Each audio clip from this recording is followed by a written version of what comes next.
Hi, Bill Kristol here. Welcome to Bulwark Sunday Live. Very glad to be joined today by my colleague, Jonathan Cohn. We're going to discuss I think he's the wackiest cabinet secretary, Robert F. Kennedy Jr., and Jonathan's been writing terrifically about healthcare and policy in general, healthcare in particular, maybe. Robert Kennedy, a fair amount on his newsletter. The breakdown, which you need to be subscribing to. We can also go to the website and read the latest, very good one on Governor Whitmer of Michigan and the dilemmas of opposing Trump, but governing your state while he's president, right? She's something she's really grappling with, it seems like. Yeah. Well, it's a tough call. I mean, people may remember she was in the news this week because of this visit to an Air Force base, and There's all these jobs tied up with it. She wants to appear there. She worked hard to get him to, get this agreement to bring the jobs, but now she's, standing alongside Trump, and she opposes all of these other things he's doing. And yeah, I mean, it's a version of the dilemma that university presidents face, law firms. When you're the governor, there's pretty high stakes. So I do. I think it's a genuinely tough situation. It's an interesting newsletter, good corrective slightly to my impatience with the standing next to Trump and a little more wishing for a little more Janet Mills, standing up to him. But it's different when you do have to work with the federal government, obviously, if you're responsible for the citizens of your state. Anyway, we're going to talk about HHS today, Department of Health and Human Services. Its secretary, cabinet secretary, Robert F. Kennedy Jr. I thought we'll get to Kennedy personally, who's genuinely it's kind of extraordinary in my view that he's HHS secretary, but as it is, I think, in yours, but we'll get to that in a little bit. But let's just begin with the more sort of straightforward public policy side of things, which has gotten a little overshadowed by his kookiness in a way.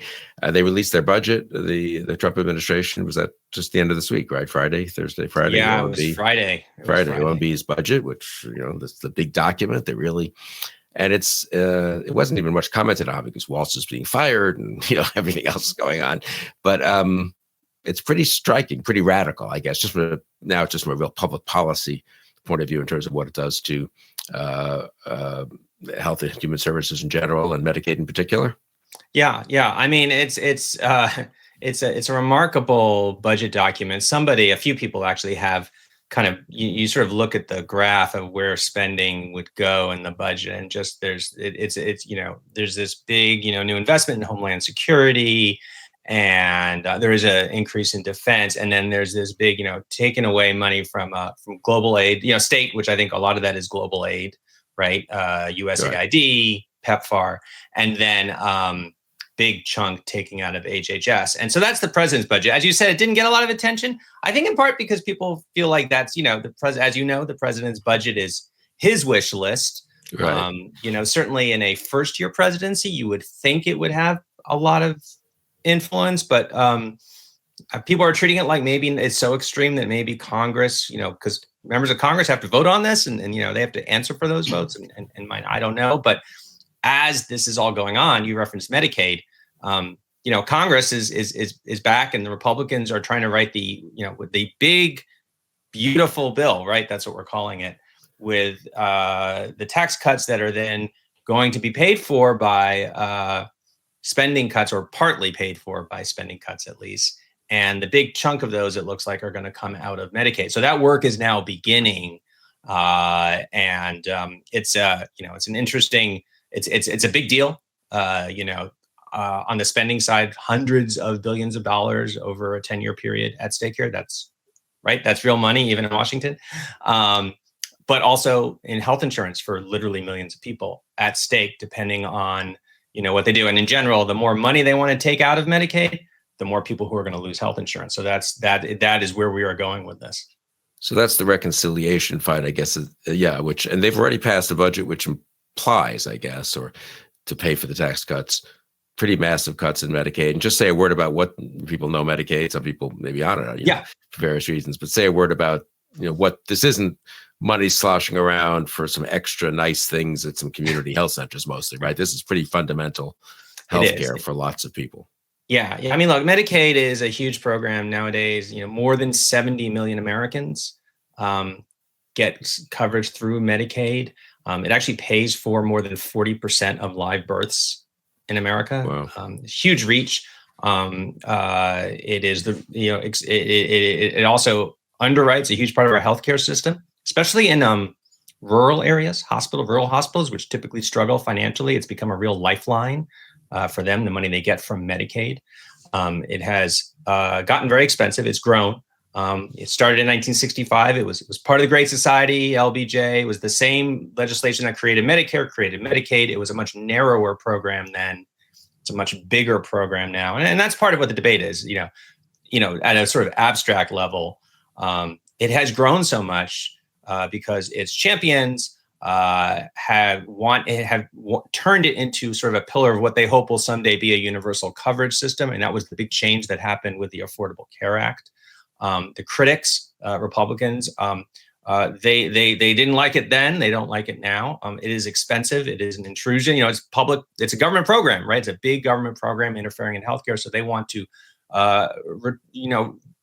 downsize it, get it closer to where it was. And that's really the debate we're having right now. And this bill going through would, in effect, depending on the details, and they're negotiating over them, and it could go in about 10 different ways. But one way or another, they are looking to take hundreds of billions of dollars out of the program and downsize it, in effect, so it would look more like it used to look.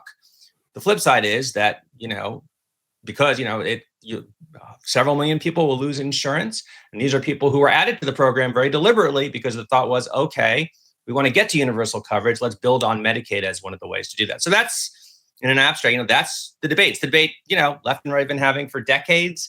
The debate over universal coverage that goes, back to like 100 years ago. So, it's just the latest iteration of this debate, and, we'll see how it turns out. But it's a more radical, isn't it, proposal by Trump? That is to say, in the first term, after McCain gave the famous thumbs down on the big healthcare reform they were pushing then, my impression is they kind of receded for 3 years and maybe they nominally were in favor of cutting it, but they didn't do much about it, certainly. And then they lost Congress anyway.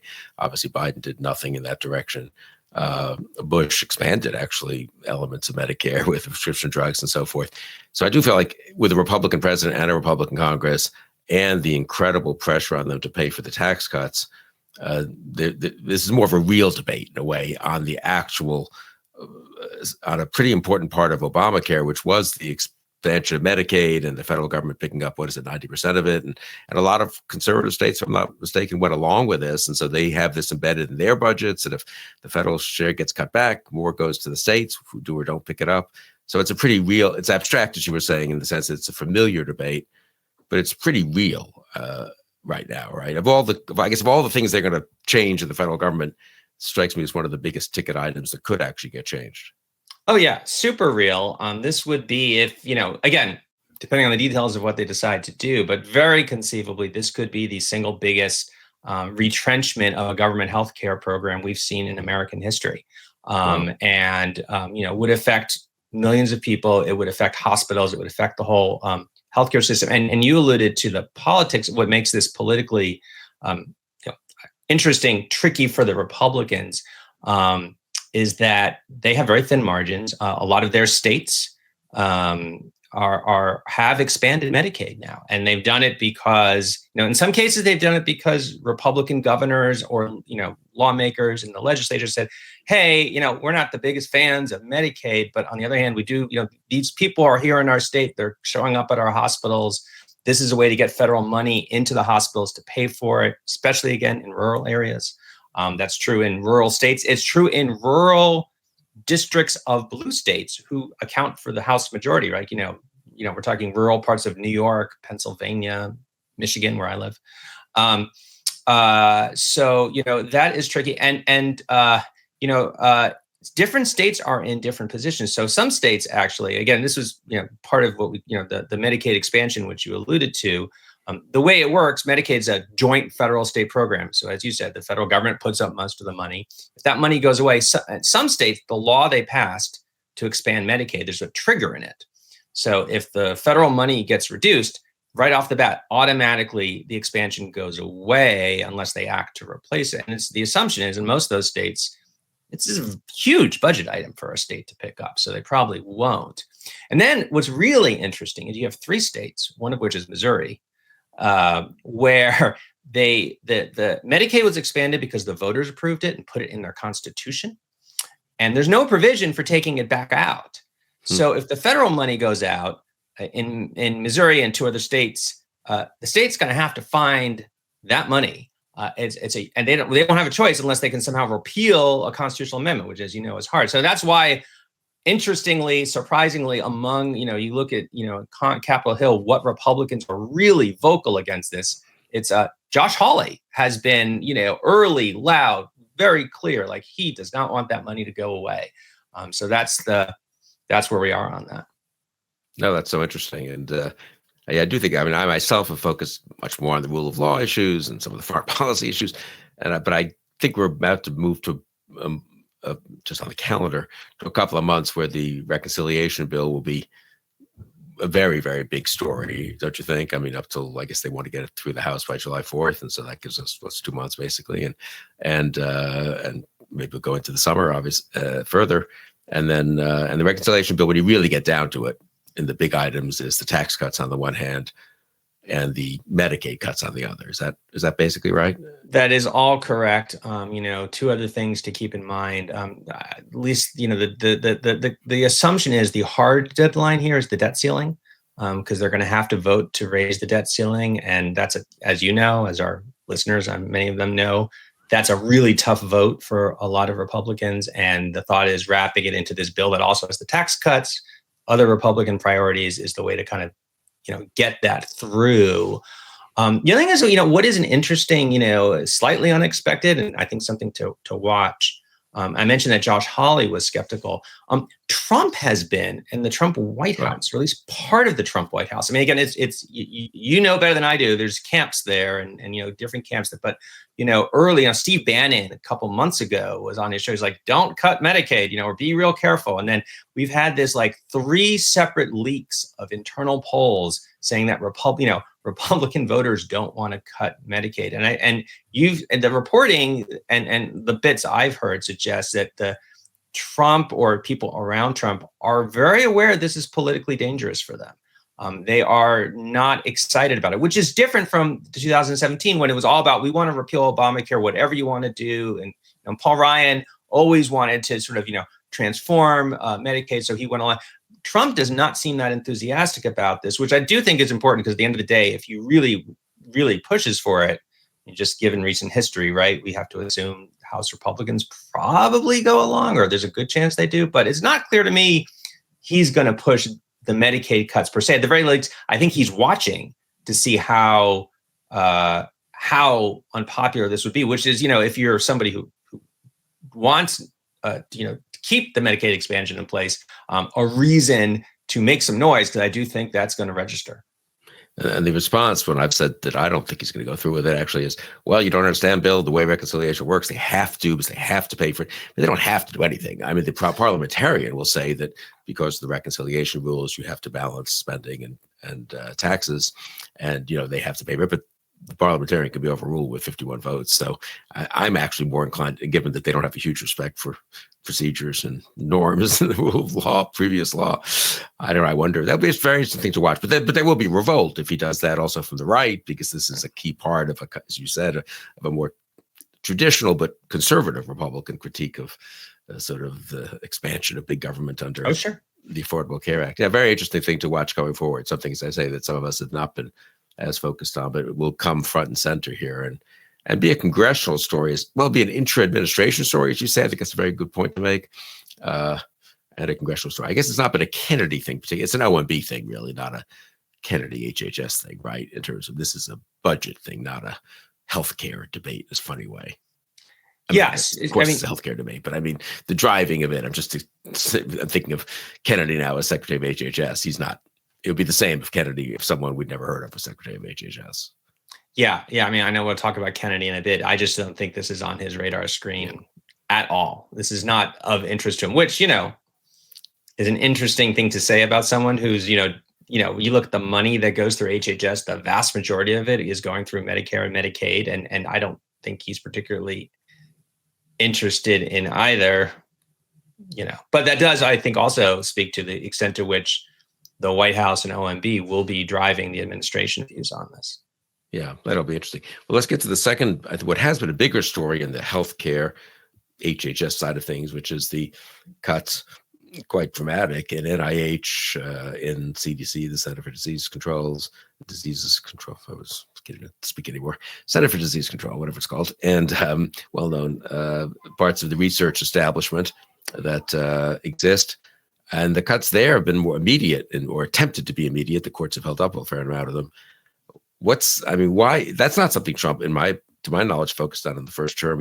There was fights in the pandemic, obviously, with Fauci and stuff. So maybe it's now a different story, but Trump seemed perfectly happy to preside over NIH and CDC. And, I assume Trump's buddies from New York and big donors are okay with funds flowing to Sloan Kettering and MD Anderson and so forth. They seem to give a lot, right? Some of them write, Trump doesn't, because he's a cheapskate, but some of them write big checks to those organizations to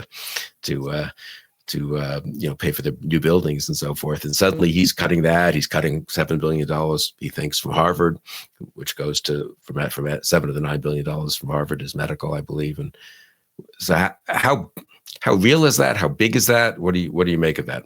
Yeah. Well, let me sort of say, in terms of how big it is, it's a little hard to be certain.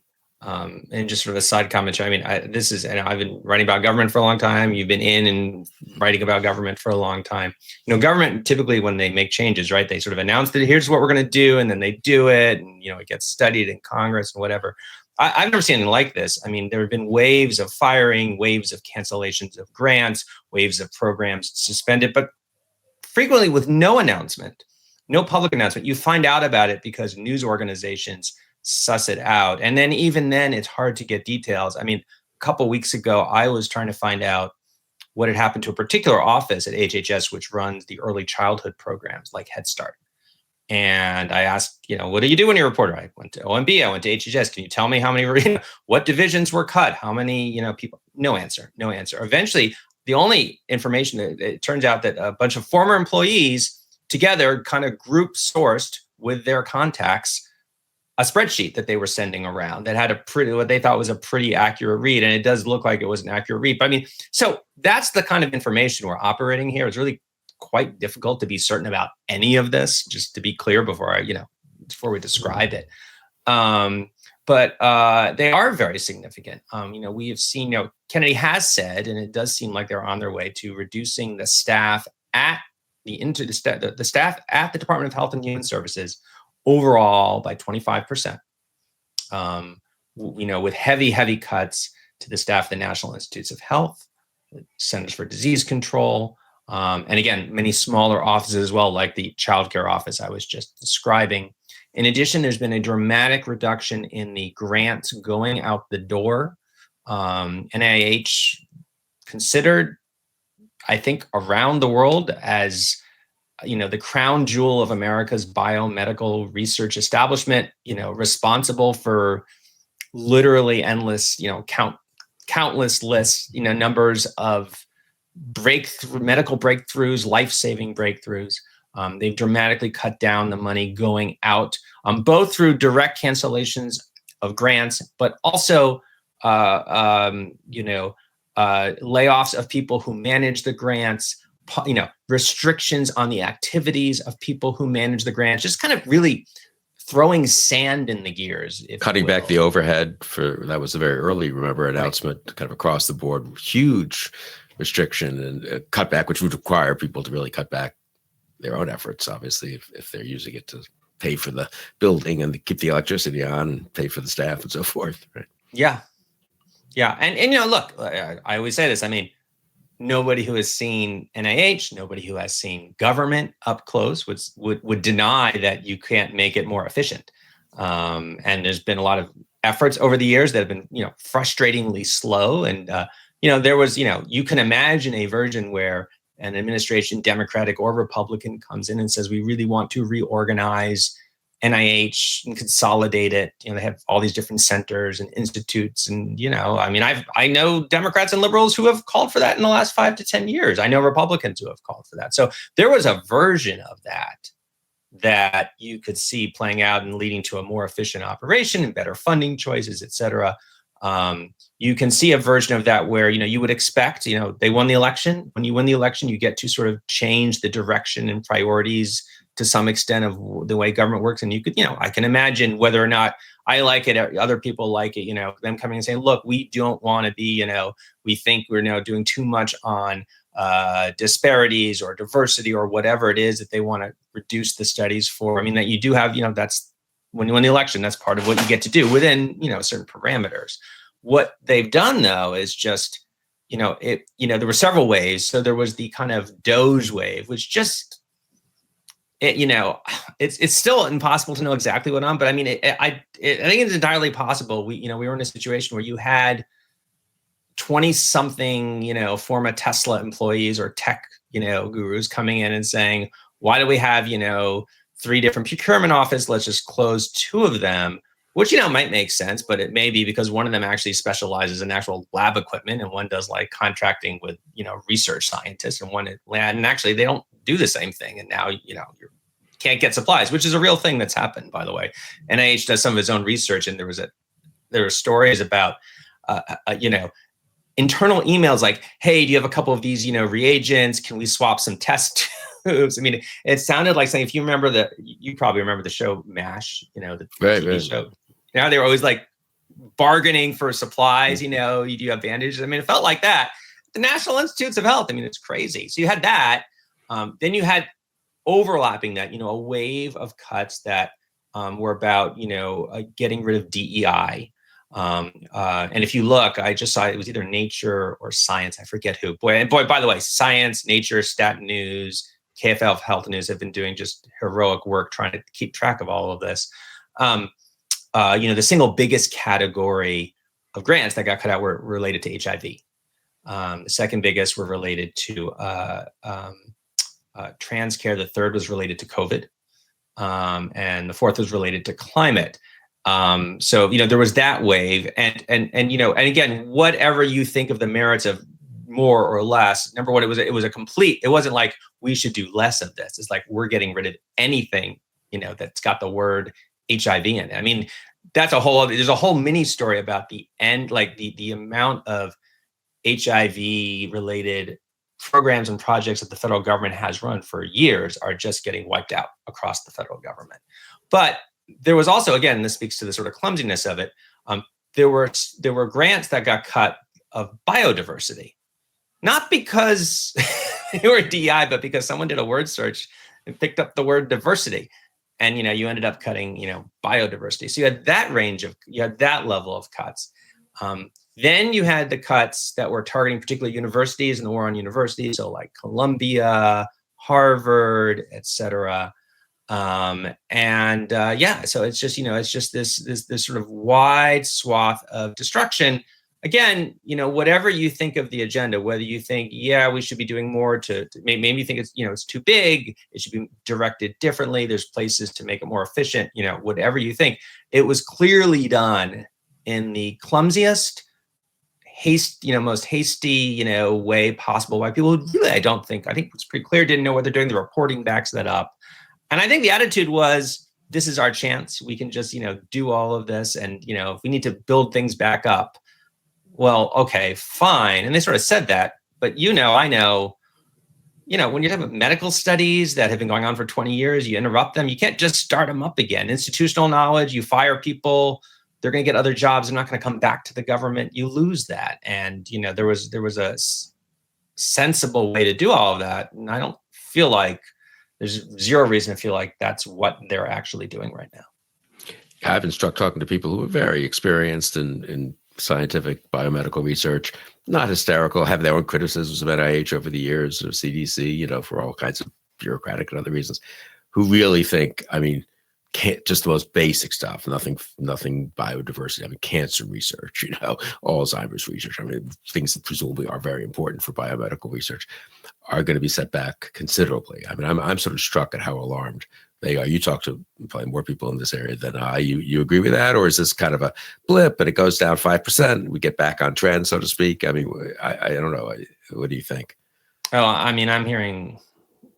Is apocalyptic too big a word? I'm not sure. When you add up the sort of senior people who are, titans in their field, who are being pushed out of government. And some who are very, public figures, like, Peter Marks, who was the head of the top vaccine state. But a lot of people less well known but do things like, monitoring of lab protocols and things like that you really need to have that expertise around so people can do this. So you add up the sort of loss of expertise, the loss of funding for studies that either won't get done or will get interrupted and stopped.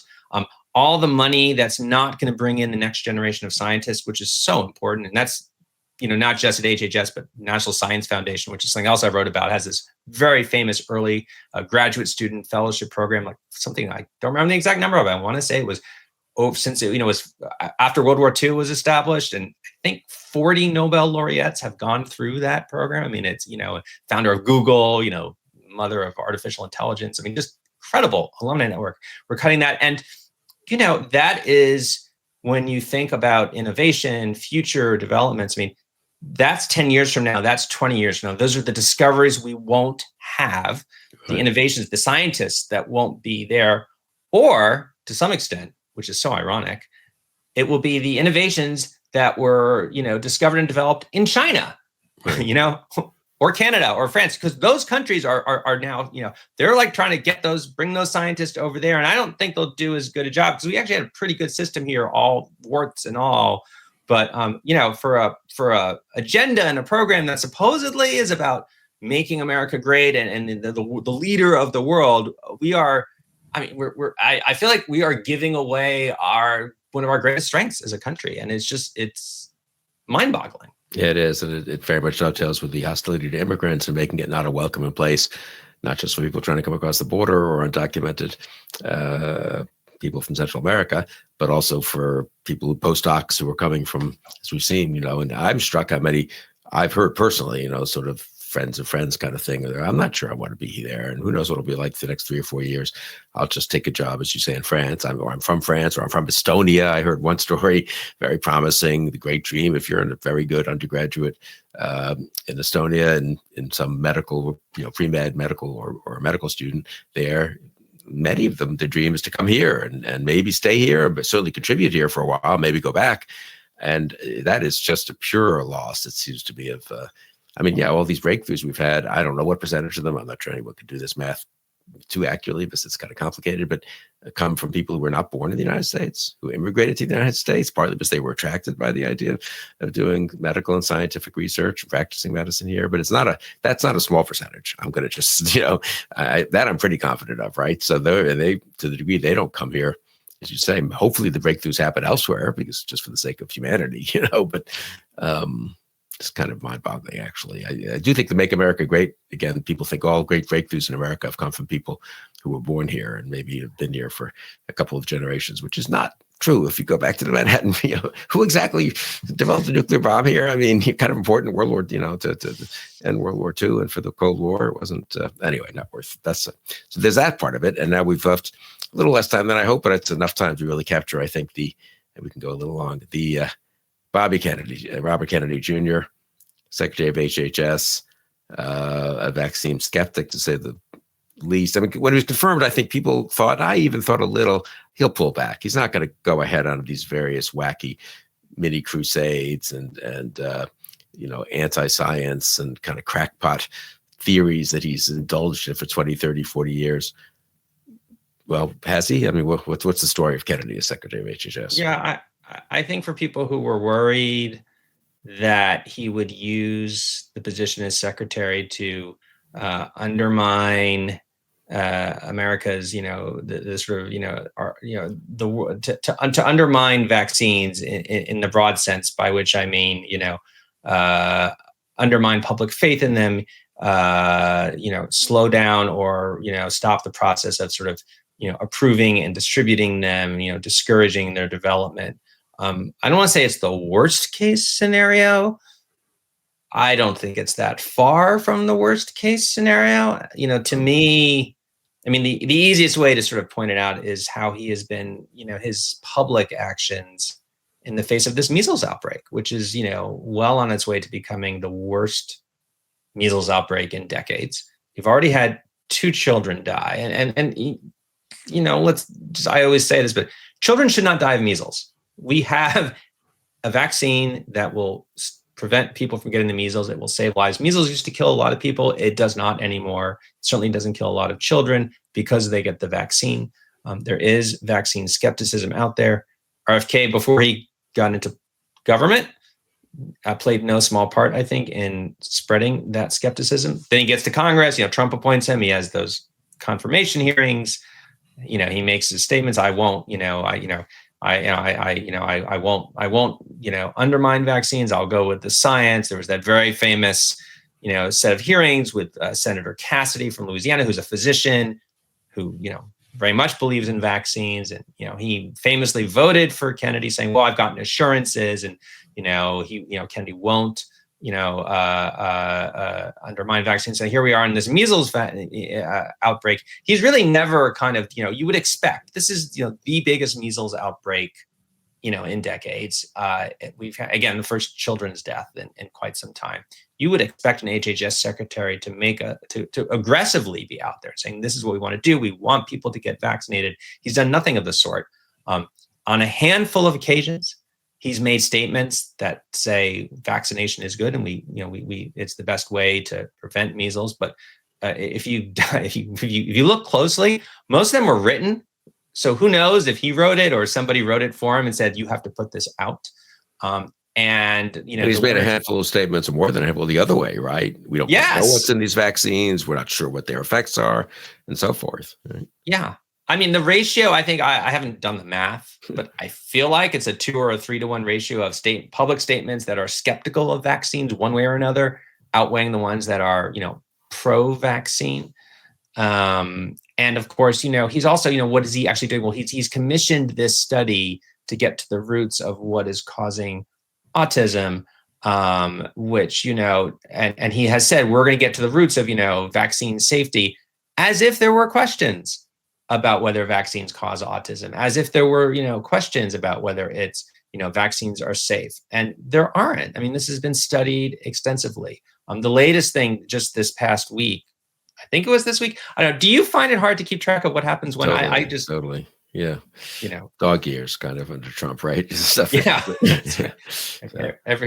So I think it was this week. I apologize if I'm getting this wrong. I think it was this week he announced that all new vaccines would have to be placebo tested, which implied that new vaccines were not placebo. Actually, new vaccines are placebo tested. What is true is that when you sometimes are, when you're developing a kind of, modification of an existing vaccine for, say, the measles, it will be tested against, once the safety is sort of, assured, they will test it against the existing vaccine, for example.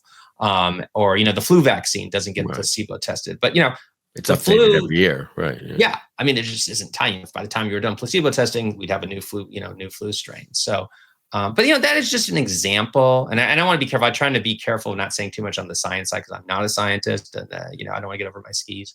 But I feel very comfortable saying vaccines are safe.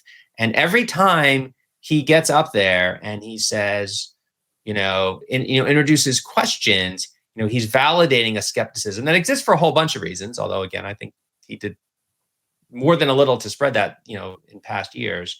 And it's grossly irresponsible for the nation's top healthcare leader to do that, especially at a time when we have people getting in the worst cases dying from the measles. Yeah, and COVID and the flu and all these other things haven't gone away. And to say nothing of the fact that my impression is, and again, you would know the science better than I, though neither of us is a scientist, so I'll hasten to say that, as you just did, that the progress on mRNA and so forth on vaccines was really promising in other areas. That people I know in that world thought could be a huge thing over the next few years, that just as we made much more progress against COVID than people expected, much faster, with a safe, actually, and effective vaccine after that nightmarish first year of not having a vaccine. Again, pickup hasn't been what it could have been. Fewer people would have died if it had been. But I don't know how much progress we're now going to make in the future. And people are going to think there's a hostile federal government. Are they going to Pfizer going to spend quite the money they were going to spend? Are doctors going to do the work they were planning on doing? So I think the as in these other areas, the sort of unseen costs, or opportunity costs, I guess, maybe what economists would call it, are going to be pretty great as well. Yeah, I know. I mean, mRNA research suddenly, into question when, as you said, there are lots of there were lots of promising uses coming forward, and I continue. I don't know. I mean, we've all talked about this, but I just continue to be amazed.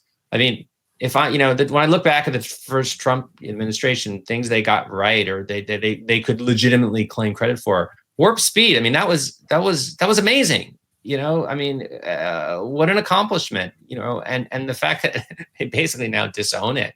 It's just, again, mind boggling. I don't really know what other word to come up with it, but yeah. Yeah. I mean, the lesson of 2020 could have been, there were two possible lessons. One was the vaccine skepticism, not to say denial, and, bad science and all that, the attack on science. And the other was the actual progress in warp speed on the vaccine. Trump could have taken one or both, or he could have tried to straddle, as he did in 2020, and sort of be for both. I see none of the warp speed side of it. I mean, is there anyone in the U.S. government who's sort of like invested in that side of it? That could be in theory, but it doesn't sound like there is. The OMB wants to cut everything, and Kennedy wants to discredit the science, I guess. Yeah. And look, and that's, I think, another case where you can imagine, I think, the public health establishment got a lot of things wrong, it turns out, policy wise, rhetoric wise. And, you'll hear that from people in public health, and you can imagine a version of, okay, we're going to work to, we're really going to look at what we got right and wrong, try to get it, someday hopefully we don't get another COVID, but it's nature, the world, these things happen. You can imagine a version of going through and trying carefully to understand the errors, to correct the errors, while still, keeping the good. But that's just this. I mean, this is not what we're doing.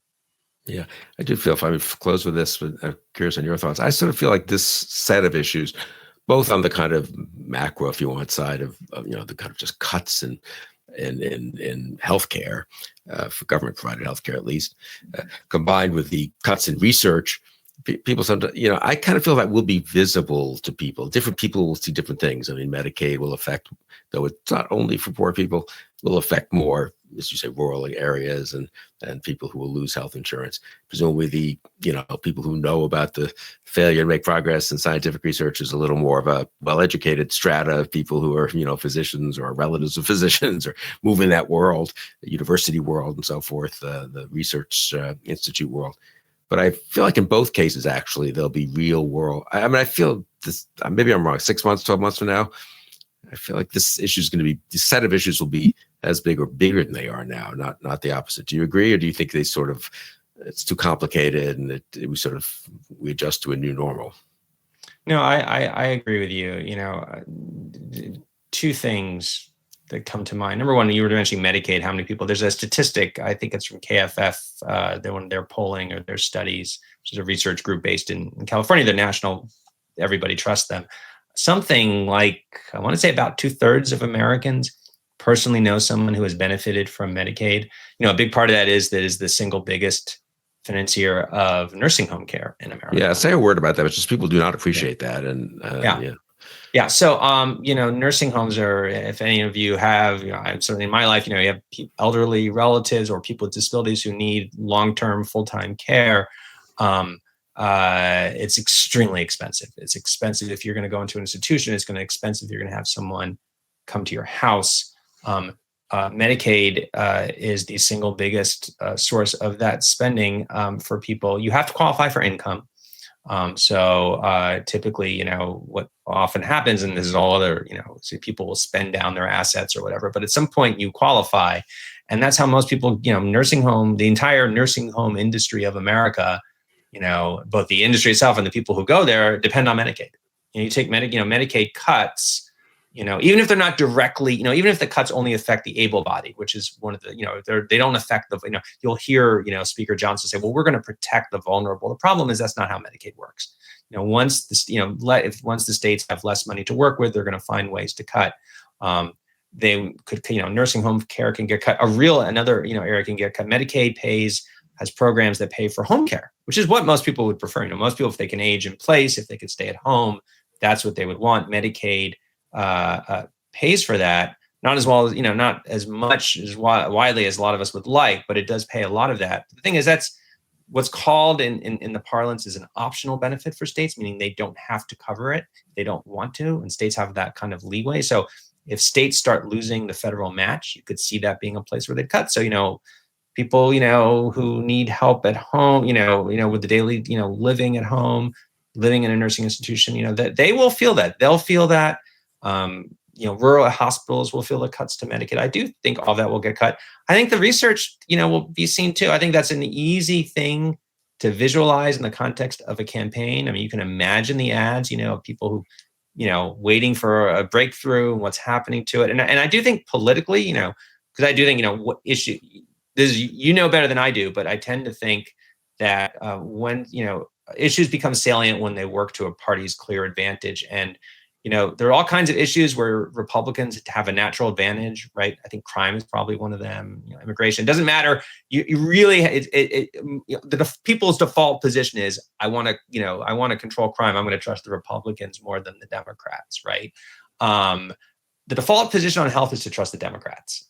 For better or worse, right or wrong, that's, I think, the voter perceptions are. So if you get into this fight, the more salient that issue becomes, the more it helps Democrats. Democrats know that, so they are then going to elevate that, I do think. And so I do think that will become a cycle. I do think we're going to hear a lot more about that. So interesting that 2026 is an election year. And so we heard a lot about it in 2018, the last midterm election during a Trump presidency, obviously after the attempt to cut Obamacare and McCain's scotching it. But I don't know if they're better off failing to cut or then they get accused of having tried something or succeeding in cutting, and then people are looking at the consequences. But we will have to follow this. So no, this has been very interesting. And actually, as I say, I sort of intended to talk a little more about Kennedy personally, but I think the actual substance of the issues is so important. And of course, it overlaps a lot too. We have, again, an HHS secretary who seems uninterested in the actual trillions, I don't know, dollars that are flowing through HHS, and very interested in his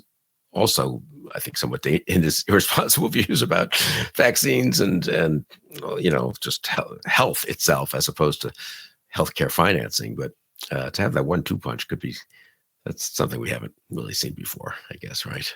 Yeah.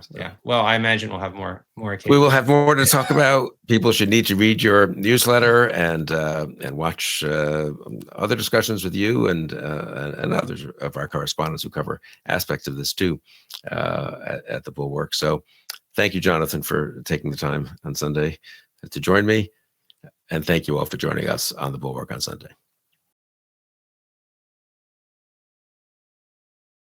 Hey, YouTube fam, if you want to support the Bulwark, the best way to do it is by becoming a YouTube Bulwark Plus member.